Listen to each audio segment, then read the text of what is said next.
Et pour honorer les victimes de ce crime colonial, une conférence a réuni historiens et défenseurs des droits humains à l'université de Larouate. Il s'agissait de transmettre aux générations futures les vérités historiques et dénoncer les tentatives de manipulation qui cherchent à minimiser ces atrocités. Yemina Saïdji. Le 172e anniversaire des enfumades de Larouate, survenu le 4 décembre 1852, permet de se remémorer cet épisode tragique de notre histoire et d'en tirer des enseignements. À cette occasion, une conférence a été organisée à l'université de Larouate par le réseau de la société civile de lutte contre la pensée néocoloniale mondiale sous l'égide du ministère des Moudjahidines et des ayants droit.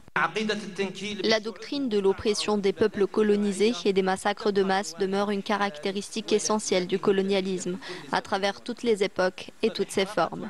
Le massacre de Larouate, tragédie inscrite dans les pages sombres de notre histoire, constitue l'un des crimes les plus atroces contre l'humanité.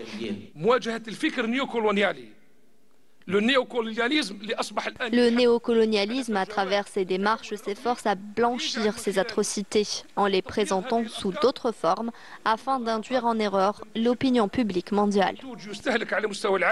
Le colloque a été marqué par l'intervention de nombreux historiens spécialisés du mouvement national et de défenseurs des droits de l'homme qui ont exploré les dimensions historiques et humaines de la résistance populaire. Ils ont souligné la nécessité de transmettre aux générations futures un message clair et authentique.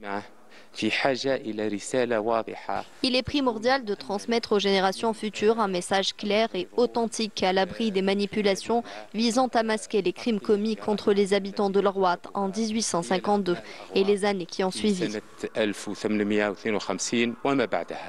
La commémoration de cet événement s'inscrit dans le cadre de la volonté de préserver la mémoire collective et de reconnaître ce massacre comme un crime prémédité, orchestré par les autorités coloniales, dans l'unique but d'exterminer la population de Larouate. Ce drame constitue sans équivoque un crime contre l'humanité.